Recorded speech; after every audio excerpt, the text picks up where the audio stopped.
విరబోసిన తల నిండా కనకాంబరమెట్టినట్టు ఎర్ర నీళ్ళు దిష్టి తీసి పోసినట్టు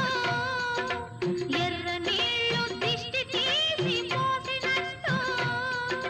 కర్పూరం హారతి ఇచ్చినట్టు ఆకాశం ఎందుకో పచ్చబడ్డది